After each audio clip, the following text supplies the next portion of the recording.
La nube. Hola Miguel, buenas tardes, ¿cómo estás? Muy buenas, muy bien, encantado de estar aquí. Bueno, hemos tenido varias tentativas, nos ha costado, pero por fin lo hemos conseguido. Y bueno, me gustaría presentarte rápidamente. Tú eres genetista, no sé si lo digo bien, doctor en genética Sí, y biología celular, eres investigador y profesor de la Universidad Autónoma de Madrid. Curiosamente, también es otra actividad que me da mucho la atención. Has dirigido cortometrajes de ficción y documentales. Y eres autor de dos libros. Uno que tengo aquí, que es el ADN dictador, lo que la gente decide por ti. lo que la genética decide. Perdón, la genética, claro. Yo estaba leyendo, digo, qué raro me está sonando esto, ¿no? La genética Todo lo decide, ¿no? contrario. A todo lo contrario, además. Y un día en la vida de un virus, algo que está, claro, con el COVID Sí, todavía desgraciadamente lo encima tengo por aquí yo. Mira, así exactamente, que ya los hemos presentado los dos. de máxima actualidad. Bueno, me gustaría que nos contaras cosas tanto como genetista como también autor de dos libros que podían ser muy sesudos, pero tú los has querido que sean unas obras de divulgación que lleguen al gran público y hacerlos entendibles, ¿no? Entonces me gustaría también un poquito hablar contigo, si no te importa, de eso, Miguel. Sí, Pero podemos empezar por el tema de genética, ¿no? ¿Nuestro futuro, Miguel, está escrito en nuestros genes? no, para nada. Afortunadamente no, porque si no, lo podríamos leer ya. Las técnicas de genética están muy avanzadas, pero lo que ponen nuestros genes no es nuestro futuro. Es verdad que en nuestra genética, en nuestro ADN, hay un manual de instrucciones que determina algunos aspectos de cómo seremos, pero no de lo que nos va a ocurrir. Un poquito sí, porque en lo que seremos está incluido lo que nos va a ocurrir. Por ejemplo, si estuviese escrita una enfermedad, sería un cómo seremos, pero también lo que nos va a ocurrir. Pero en realidad hay que entender la genética como un manual de instrucciones o los planos de una casa. En los planos de la casa puede estar que la casa tenga una debilidad estructural, pero no sabemos qué va a pasar en esa casa nunca, ¿no? Puedes construir una casa con unos materiales o con otro, puede ser una casa que dure más o que dure menos. Algo así podríamos intentar traducir de esa manera cómo es nuestra genética, pero no sabemos lo que le va a ocurrir a la casa. Hay muchos factores que determinan. Entonces sería algo así lo que Entonces, determina nuestra ¿para qué genética. nos sirve la genética? Y te digo porque seguro que muchísimo, o sea, ya saber los planos ya es mucho, pero siempre da la sensación como que cualquier descubrimiento, cualquier avance, luego como que tiene que pasar muchísimos años para que eso pueda servir de algo, ¿no? Da esa impresión, ¿no? No sé, ahora por ejemplo, cuando tienes un cáncer, pues te hacen un estudio genético, algo parecido, no sé técnicamente cuál es la palabra, ¿no? Se supone porque es por ver si tú genéticamente tienes esa predisposición, que no sé si es a lo que te refieres tú, ¿no? Son los planos, nada más que los planos, pero ahí, mmm, no sé, hay otras variables, ¿no? Entonces, no necesariamente va a pasar eso. Entonces, claro, nosotros queremos certidumbre, ¿no? Y parece que nunca es así o que las cosas que se descubren tardan en poderse aplicar en algo práctico que nos sirva a la humanidad, ¿no? O no es así, o ha habido una Bueno, revolución siempre ahora. es así en investigación. Siempre los descubrimientos tienen un retardo, lógicamente, porque eso es lo que nos garantiza su seguridad. Incluso cuando hay una urgencia muy grande, ahora lo hemos vivido, ¿no? Hay los ensayos clínicos. Entonces, un descubrimiento tiene un retardo en su aplicación para ser garantistas. Pero precisamente la genética es quizá la disciplina manteniendo el mismo nivel de garantía que más rápido avanza. Probablemente sea la disciplina de las ciencias que más novedades nos muestra cada día. Es verdad que la aplicación de los descubrimientos genéticos, por ejemplo, en el aspecto clínico, que es lo que más nos interesa, tienen que pasar por todos los controles y por todas las seguridades. Así que podríamos decir que sí, que descubrimos algo, salen las noticias algo y van a pasar 4 o 5 años hasta que lleguemos a un hospital y se aplique, pero eso es relativamente poco tiempo. Nos gustaría que fuese menos. Dicho esto, que los retardos son por nuestra seguridad y que la genética de todas las disciplinas es la que va más rápido y nos ofrece más descubrimientos proporcionalmente, más volumen de resultados científicos, sí que es cierto que también hay que comprender que muchas de las cosas que descubrimos de la genética no nos sirven para nuestro presente. Es decir, lo que nos está enseñando la genética es que algún día nuestros hijos o nuestros nietos podrán anticiparse bastante a las enfermedades. Si te detectan un cáncer y luego te hacen una prueba genética, lo que van a confirmar es que tu cáncer es de origen genético o no. Pero ya no te van a decir, usted va a tener un cáncer, si precisamente ha sido porque tenías un cáncer. Entonces, eso va a servir, en primer lugar, para administrarte un tratamiento u otro, que eso sí es importante, que es la farmacogenética, es decir, tiene una utilidad que dices, pero joder, ya me hubiese gustado que a mí que me hubiesen dicho que iba a tener el cáncer antes. Bueno, eso se hará con nuestros nietos. De momento nos va a servir para tener un tratamiento u otro y en el futuro, como digo, para saber si hay una predisposición y en nuestro caso, pues para saber si corre en nuestra familia, qué tipo de cáncer va a ser, si tienen que mirarse nuestros hijos. Entonces, tiene esa vertiente, es que la genética es ahora mismo más un conocimiento para el futuro. Bueno, pues la medicina todavía es fisiología, sí. Todavía no es genética. Bueno, pues para animarnos un poquillo, Miguel, dinos, a ver, si no, nos puedes decir, Miguel, cosas que ya ha descubierto hace relativamente poco tiempo la investigación genética, que ya sean que estén, que se hayan llevado a la práctica, que a lo mejor no son tan conocidas, que nos vienen muy bien, y alguna que pueda ser de aplicación más o menos inmediata, que nos pueda casi llegar a nuestros hijos. No nos vamos a dejar todavía para los nietos, a los hijos. Pues mira, cosas que se aplican ya, por ejemplo, las pruebas genéticas en embriones y en fetos, en embarazadas. Eso hoy en día se hace con una cierta facilidad. ¿Para qué? Y ¿Para qué? para anticipar posibles enfermedades o posibles abortos o posibles malformaciones, es decir, eso se puede Son para hacer. enfermedades concretas. Sí, el síndrome de Down, por ejemplo, es una prueba genética que ya tiene un montón de años. Sí. No deja de ser una prueba genética y que todo el mundo la conoce. Sí. Y cosas en las que hoy está avanzando mucho la genética es en la reparación de enfermedades génicas. Todavía no está autorizado su uso, pero las herramientas funcionan perfectamente. No está autorizado su uso, como decía al principio, por precaución. Un experimento que tiene ahora mismo, ya debe rondar los 3 años, es la edición genética. ¿Sí? Hay enfermedades que son genéticas, otras no. Si estamos hablando de una infección bacteriana, pues eso es una bacteria, ¿no? O un virus es un virus. Un cáncer puede ser genético heredado o desarrollarse genéticamente, pero sí es genético. O, por ejemplo, muchos tipos de muerte súbita.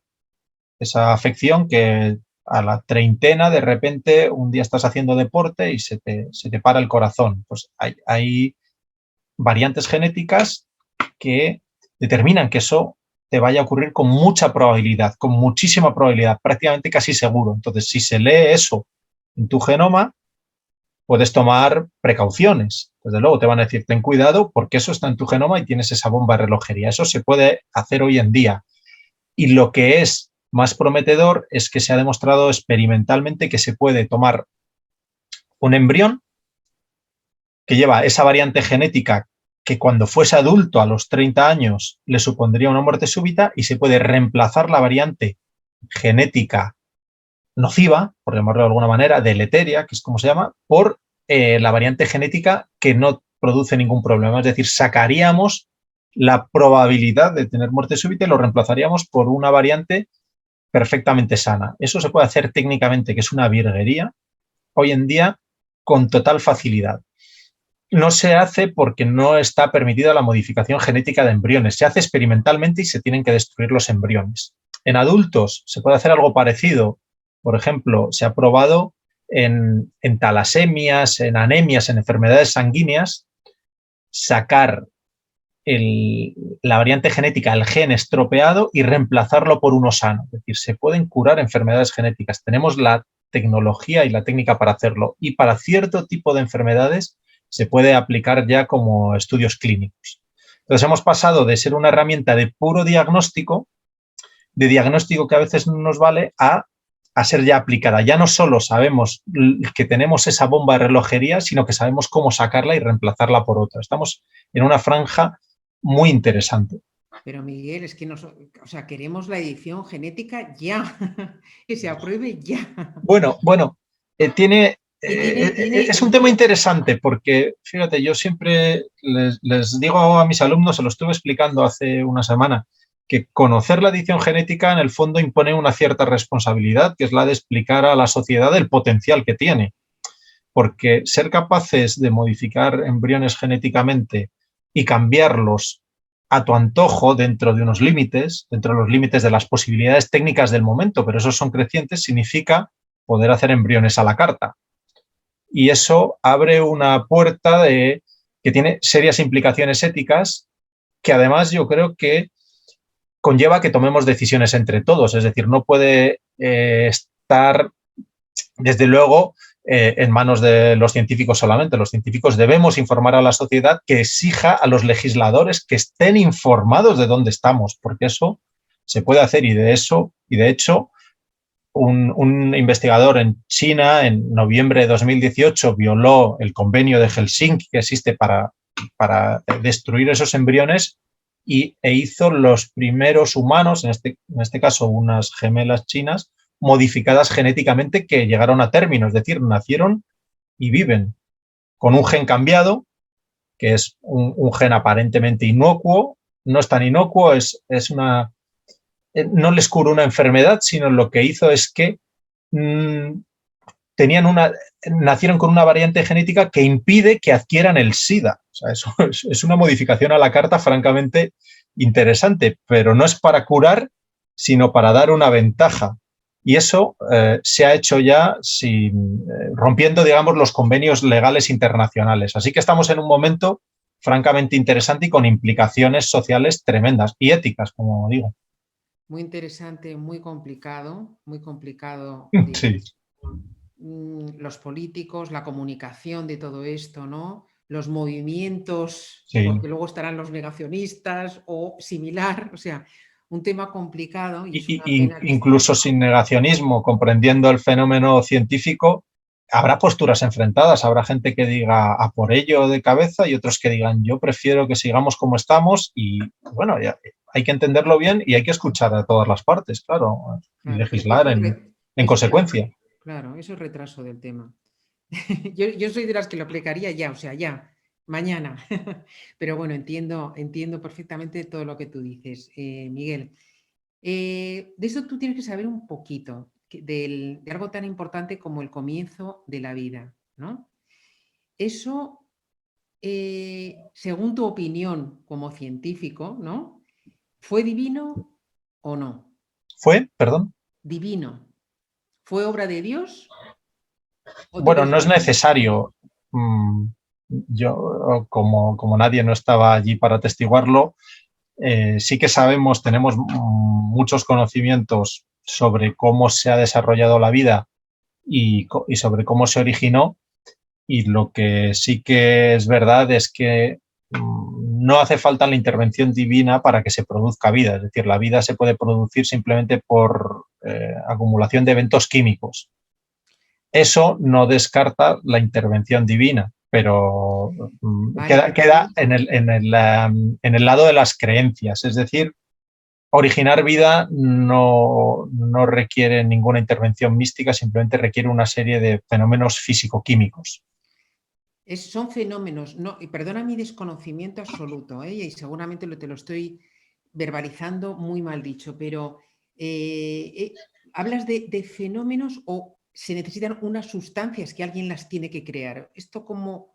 No, se necesitan que ocurran unas reacciones químicas con sustancias preexistentes. Es decir, preexistentes, estamos hablando del origen de la vida, que fue hace mucho, pero fue hace 3.500 millones de años. La materia de la que está hecha la vida, nuestra materia, todo lo que somos nosotros ahora y todo lo que hay a nuestro alrededor, ahora ocupa nuestro cuerpo, luego ocupará otro sitio, existe desde hace 11.500 millones de años. Es decir, la materia es de hace 11.500 millones de años, muchísimo más tiempo que el origen de la vida, que es solo de hace 3.500 millones de años. Con esa materia preexistente, en un momento dado, después de muchos fenómenos físico-químicos, surge la vida. O por lo menos, como digo, se explica de esa manera. No es necesario recurrir a ninguna explicación alternativa más allá de la física y de la química. Pero eso, y perdona que sea, a lo mejor tú tienes una conversación, o sea, tú eres científico, yo no tengo ni idea, pero esa materia que no sería vida, pero es una materia que tiene que surgir de algo, ¿no? Esa materia, sí. esa materia que surge a la vez que la antimateria, entra dentro de la parte que es realmente compleja de comprender, porque es hace mucho tiempo en el origen del universo. Entonces ahí es donde realmente los astrofísicos, esto ya sí que se escapa de mi campo, porque la vida surge en la Tierra y lo que estudiamos en mi rama, digamos, es de hace 3.500 millones de años para acá. Lo que ocurre en los 8.000 millones de años previos, yo evidentemente no lo conozco bien, como digo, es astrofísica y para mí es muy compleja. Ellos seguramente tengan explicaciones que sean más convincentes, pero esa materia sí sé que surge en lo que se llama la gran explosión, en el Big Bang, como digo, hace aproximadamente 11.500, 11.300 millones de años. Pero ese recorrido lo desconozco y lo de antes del Big Bang lo desconoce todo el mundo. ¿Entiendes? O sea, hay una parte que todavía no se ha alcanzado a comprender, claro, es dificilísimo, es de una dificultad tremenda. Hay una parte que se escapa a mi conocimiento y luego hay una parte que sí que se conoce bastante bien y que ya sí que atañe más a mi campo, que es de hace 3.500 millones de años, que no es poco, para acá. Vale, perfecto. Vamos a hablar un poquito, Miguel, de tus libros, ¿no? De cómo surgió la idea. Tú habías escrito, yo creo que primero es el ADN, ¿no? El ADN dictador. ¿Cómo surgió escribir un libro? ¿Es algo que tú tenías pensado, algo que te propusieron? Bueno, no, surgió espontáneamente, surgió de mí. Bueno, anecdóticamente más que espontáneamente. A mí siempre me ha gustado la narrativa, me gusta leer, me gusta mucho el cine, como has comentado al principio, y disfruto mucho creando historias y disfruto mucho consumiendo historias como lector y como cinéfilo. Y en el fondo es algo muy humano, ¿no? Nos encantan las historias. Conversando, me gustan las historias pues como a tanta otra gente, diría como a todo el mundo, aunque seguro que hay alguien a quien no, pero digamos que a todos nos gusta. Pero me gusta también crearlas y en el libro junté dos aficiones. Por un lado, el contar historias. El libro tiene un alma de novela, tiene un punto de narrativa dentro de la divulgación. No es un libro fácil porque es divulgación, pero es divulgación fácil. Busca contarlo a través de personajes, busca contarlo a través de situaciones que hemos vivido. De hecho, el hilo conductor es una relación de pareja. Para hablar de genética, ¿no? Esto lo edulcora un poco, lo endulza, lo facilita. Entonces, de contar historias del gusto por contar historias junto con la circunstancia de convivir con amigos y familiares que no son del campo y que me hacen muchas preguntas, decidí mezclarlo y responder a esas preguntas, porque la genética es verdad que es ciencia, como ciencia pertenece a la rama de las ciencias duras, pero a la vez tiene una cosa muy atractiva, que es que a todos nos suscita interés, porque como habla de nosotros mismos, intenta explicar algunas de las cosas que nos pasan, es muy fácil que tus amigos, sean de ciencias, sean de letras, sean camareros o sean escritores o sean actores o sean lo que sean, quieran saber de genética. Entonces fui acumulando preguntas y preguntas y preguntas que me iban haciendo y un día dije, ya está, voy a escribir el libro. Lo tengo clarísimo, lo vi.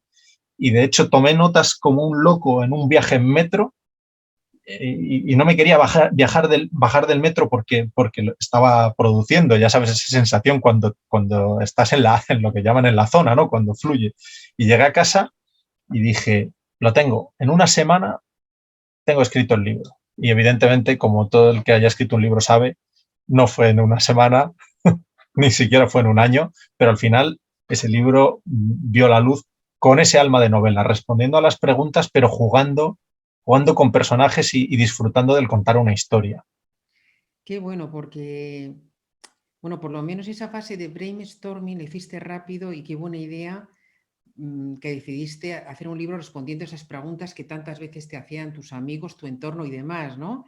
Que es como se hace un libro súper interesante. Y luego ligarlo, pues eso, con unos personajes, una historia, para hacerlo mucho más entendible, ¿no? Exacto. ¿Te costó luego, claro, que tú decías una semana y luego fue más, ¿no? ¿Te costó mucho mezclar esa analogía, ¿no? De esos personajes con luego contar lo que querías contar o te sale muy fluido? Pues afortunadamente no fue difícil porque como en el fondo la disciplina de la genética habla de nosotros, pues hasta cierto punto, ¿no? Es decir, habla de aquellos aspectos que primero constituyen nuestro físico, ¿no? Como al nacer se nos da pues desde el color de ojos hasta pues, la forma de nuestro pulmón.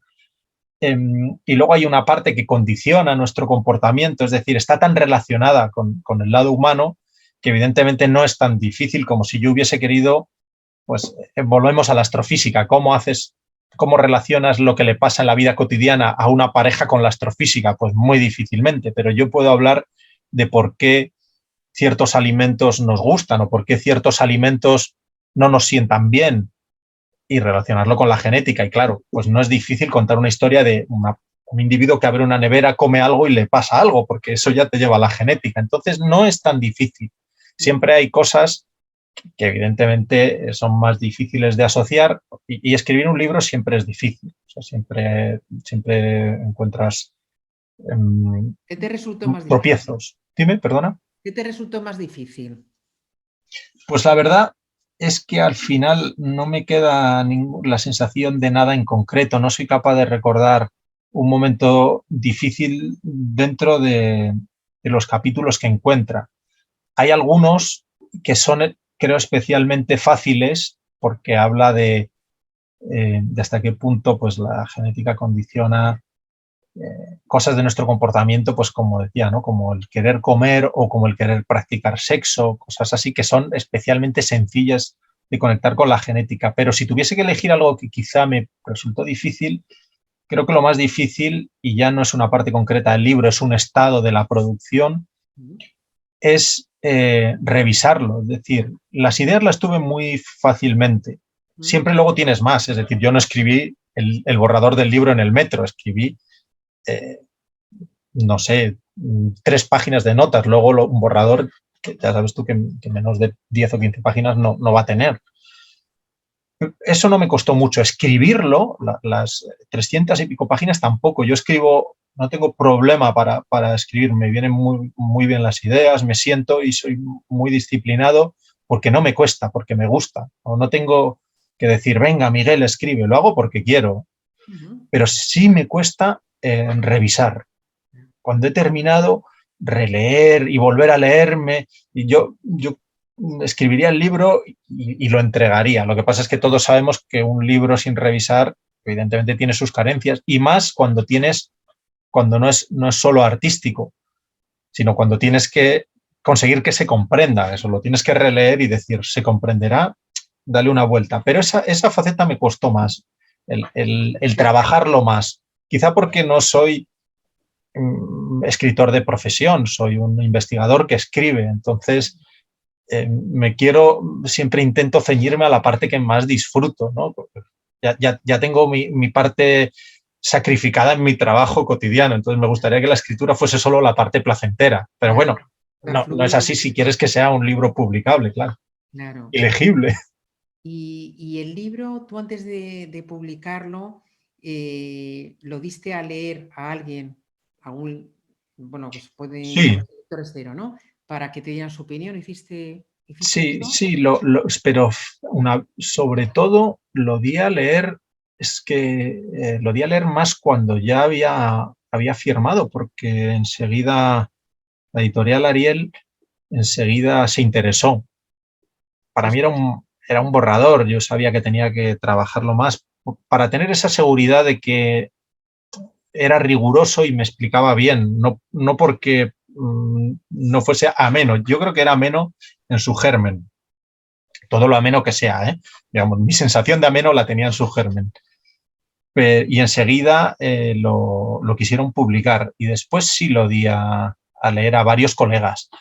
Por un lado, hay gente del entorno científico que me ayudó a asegurarme de que no cometía ninguna imprecisión, y luego a la gente más cercana de mi familia que me fío mucho de ellos, me gusta su gusto, ya sabes, siempre hay alguien que te entiende muy bien y que es muy capaz de ser sincero, que eso es muy importante, ¿no? Dárselo a leer a alguien que, que tenga confianza para ser muy duro contigo si hay algo que no funciona, Claro, claro. porque si no, no vale de nada.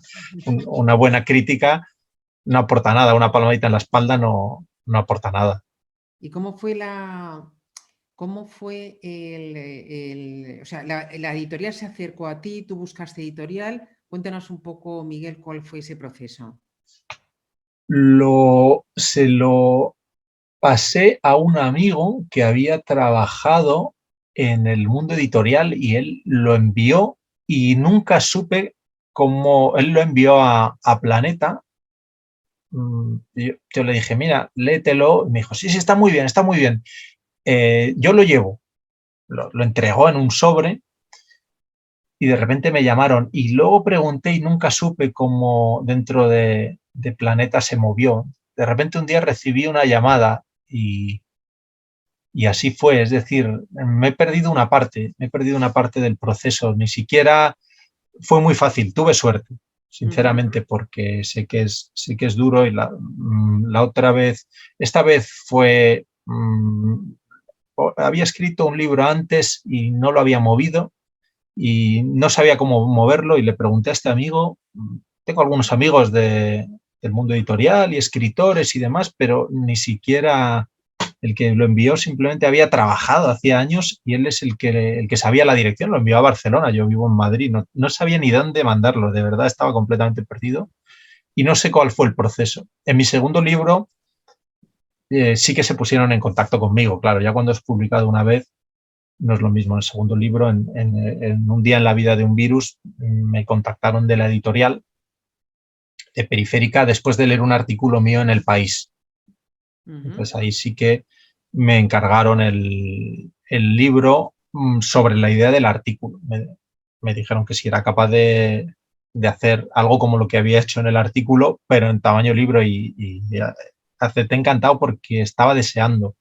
Era una época en que escribí seguido algunos artículos en El País porque es que veía que había tanto que contar. De nuevo eran respuestas, en este caso era recién empezada la pandemia, quería dar salida a todas las preguntas que me llegaban de todo el mundo. Me decían, ¿qué es esto? ¿Qué va a pasar? ¿Qué es un virus? Y decidí hacer lo mismo, juntar las preguntas y contar una historia cronológica en la que surge un virus de la nada, acaba generando una pandemia y acaba volviéndose un virus crónico, con muchas similitudes con el coronavirus.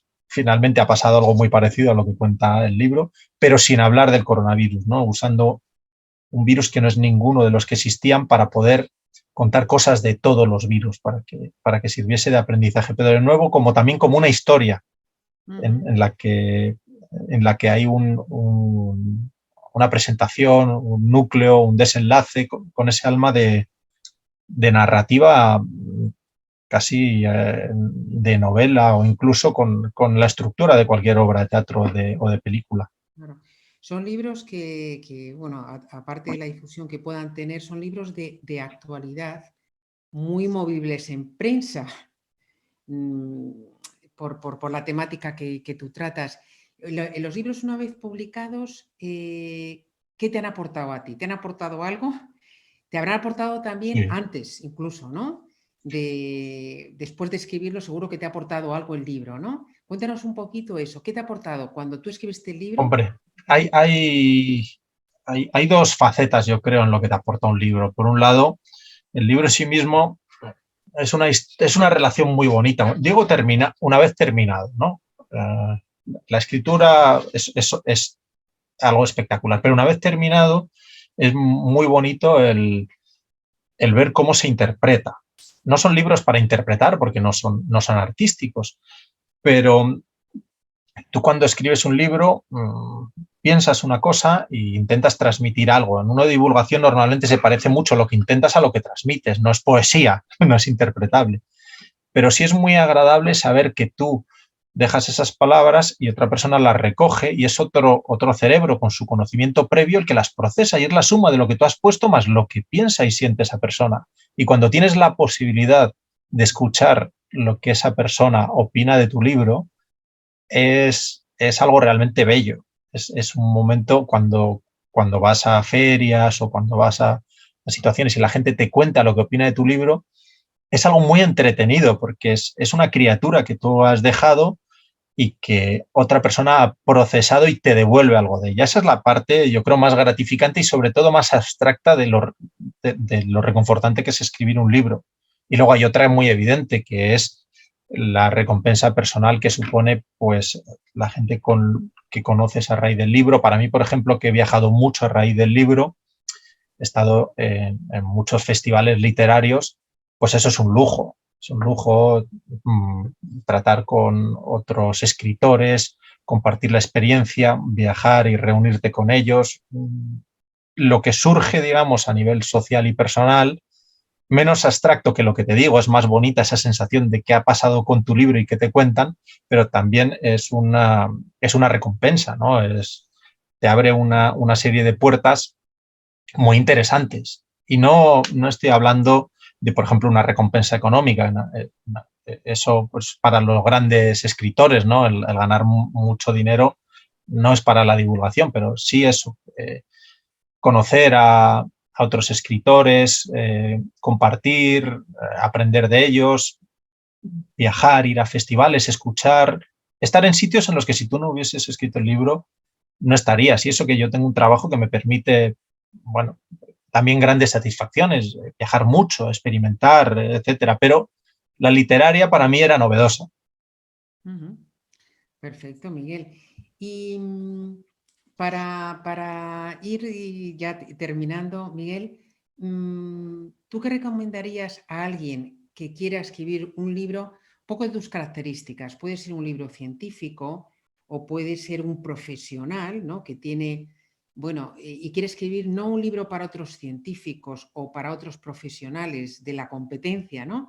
Sino para el público general y que a veces cuesta bastante a científicos, a médicos, a profesionales, ponerse en la piel, eso Sí, que tú has dicho que es tan bonito, eso que tú has pensado y ver cómo lo procesa el cerebro de otro, ¿no?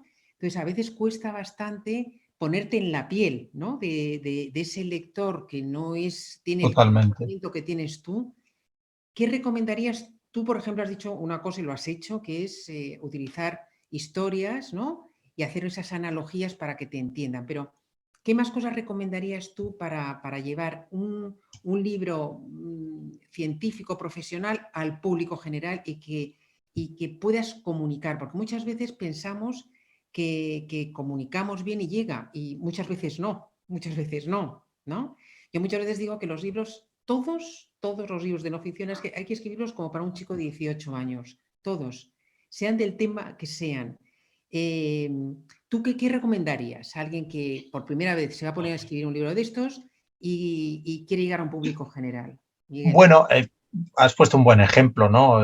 Vale lo de decir, piensa en un chico de 18 años. Yo pienso que hay que hacer el mismo esfuerzo que cuando eres profesor. Yo, aparte de investigador, soy profesor en la universidad y Eso es tener un verdad. conocimiento científico cada vez te va llevando más a la superespecialización, más en estos temas que van profundizando tanto, y volver a la superficie y contar lo básico es tan difícil porque tú ya estás muy ensimismado en un mundo muy cerrado. Entonces, claramente para poder dar una buena clase, igual que para escribir un libro interesante de forma transversal para el ciudadano que está ahí fuera, no para ti y tus colegas, lo primero que hay que hacer es un ejercicio de viajar en el tiempo cuando tú no sabías nada. Hay que saber hacer ese ejercicio en el tiempo que se parece un poco a tu idea de cuéntaselo a un chico de 18 años, ¿no? Sal de tu cascarón y ponte en la piel de los que no saben nada. Entonces, el mejor consejo es estar muy conectado con el mundo. Por eso, para mí ha sido una suerte tener las preguntas y las dudas de mis amigos no científicos. Yo tengo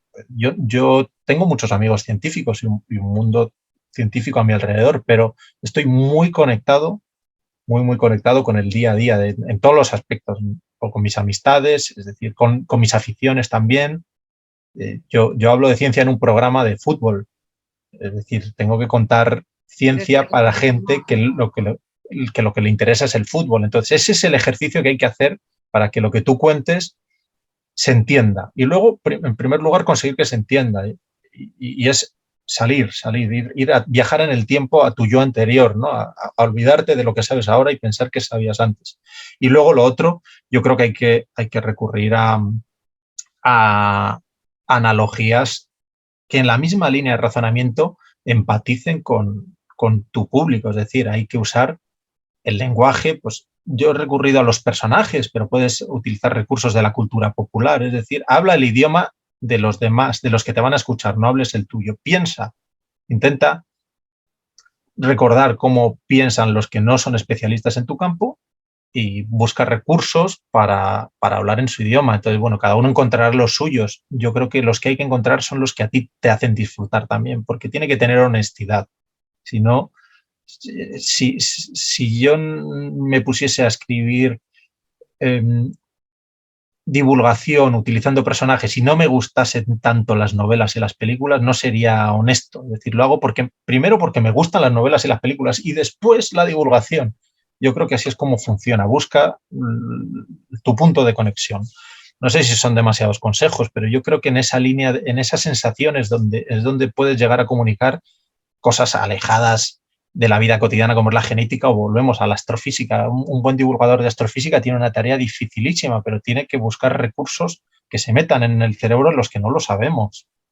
Claro, porque además es que hay mucho interés, o sea, mucho interés por estos temas y mucho desconocimiento. Entonces, conseguir, y hay pocos científicos que sepan explicarlo fácil, ¿no? Para que lo entendamos. Y seguro que se puede explicar fácil, seguro.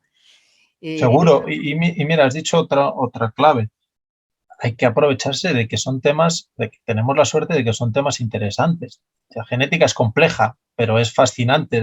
Yo tengo esa suerte. Si consigo explicarlo, si consigo hacerlo ameno, entra sola, porque a todo el mundo le gusta y a todo el mundo le va a interesar. Otra cosa es que, claro, tenga su complejidad, por suerte o por desgracia, ¿no? Y haya que quitarle esa pátina.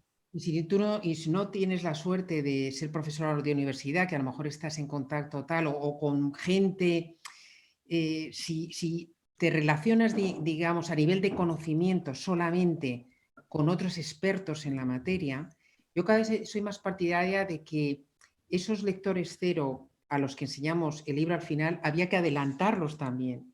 Incluso para antes de ponerte a escribir una sola línea, ese brainstorming que tú hiciste, ¿no? De, bueno, estas preguntas, pam, pam, pam, pues eso, cotejarlo antes con ese lector objetivo tuyo, que seguro que te va a sorprender. Y seguro que te va a sorprender en lo que tú decías. Como tú estás tan metido y piensas que lo más evidente es una tontería y que eso... Y muchas veces es lo que interesa a la gente, ¿no? Lo que más interesa y lo que más necesitan en ese momento. Sí, sí, sí, sin duda es escuchar, bueno, pues llamarlo escuchar la calle, escuchar la barra del bar o simplemente escuchar a todo el mundo, escuchar la radio, escuchar las conversaciones y saber tomar la temperatura. Exacto. Vale, Miguel, pues vamos con las dos últimas preguntas, a no ser que por aquí haya alguna pregunta más que nos pongan por el chat. Las dos preguntas que hago siempre a nuestros entrevistados, que es, ¿cuál es tu libro favorito? La primera. Qué difícil. Bueno, es muy difícil decir un libro favorito. Puedo decir uno de mis libros favoritos que me acuerde, pero no tengo la sensación de tener un libro favorito como tal. Podría decir, señala tus 15 segundos libros favoritos, ¿no? Como Más fácil. le preguntaban una vez a Isaac Asimov quién era el científico más importante de la historia y le pasaba lo contrario. Decía, si me preguntasen cuál es el segundo, sería muy difícil. Hay tantos grandes. Está Darwin, está Turing. Dice, pero el primero, Newton, sin duda. Pues a mí me pasa lo contrario. Yo tengo muchos segundos libros favoritos, pero puedo decirte Fortunata y Jacinta. Me encanta Fortunata y Jacinta. Me parece un libro que Eso.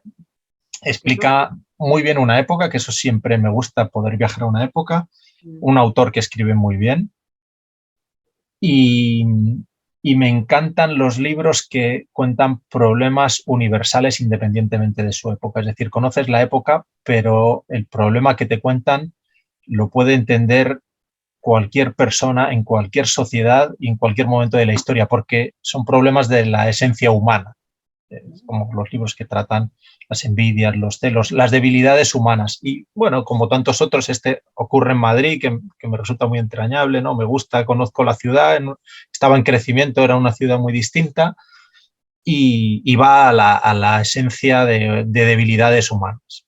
Por decir uno, ¿eh? Qué bueno, Podría ir a un campo completamente distinto y nombrar uno científico, pero mira, ese me encanta. Hace perfecto. mucho que lo leí, ¿eh? Se me ha cruzado Sí, pero por te casualidad. apareció ahí. Yo fíjate, cuando era jovencita, yo tenía un amigo que era muy, como muy intelectual y leía mucho. Digo, recomiéndame un par de libros, o sea, que sea una novela buena y tal. Y me dijo dos, La Regenta y Fortunata y Jacinta. Ah, Y mira. me encantaron los dos. También, la regenta me parece también lo mismo a la esencia del sufrimiento humano por debilidades simples pero incontrolables. Muy fascinantes historias las dos. Sí, sí. Y por último, ¿a qué persona me recomendarías entrevistar para este podcast y canal en YouTube? Sabiendo que es para la mayoría de las personas que nos escuchan son autores o gente que todavía no es autor, pero quiere escribir un libro, quiere publicarlo, quiere promocionarlo, quiere hacer marca de autor. No sé si me podía recomendar a alguien. Hombre, ahora mismo te recomendaría a un colega que sería una entrevista francamente original e interesante. Digo un colega, no es un colega científico. Como te he dicho antes, yo cuento noticias científicas en medio de la radio, en tiempo de juego, el programa de deportes de los fines de semana, y Pepe Domingo Castaño, que es Mm. periodista, cantante, ha sido de todo, acaba de publicar un libro francamente entretenido de sus vivencias. Qué bueno. Te recomendaría que hablases con Pepe Domingo Castaño, porque el otro día más estuvo hablando de su libro y, y descubres a una persona muy singular y cuenta cosas de una época que de repente es muy distinta. Es un viaje en el tiempo con alguien del presente. Y yo creo que a cualquiera le interesaría no solo su experiencia literaria, que es una de sus facetas, sino cómo ha conseguido sus logros en la vida puede ser también interesante para alguien que está Interesantísimo. en muchas fases de la vida. ¿Tú me puedes poner en contacto con él, Miguel, Sí, sí, sí. para solicitar una entrevista? Porque, vamos, me Sí, encantaría. hombre, sí, sí, claro, por supuesto. Te pongo en contacto con él. Fenomenal, Me lo apunto aquí. estupendísimo. Muchísimas gracias, Miguel. Nada, encantado. Muchas gracias a ti. Pues muchísimas gracias, de verdad, Miguel, por compartir, por un lado, pues algunas cositas, unas pinceladitas de hacia dónde va la genética, cómo está en estos momentos, y también de cómo se escriben libros científicos, pero que van dirigidos al gran público, ¿no?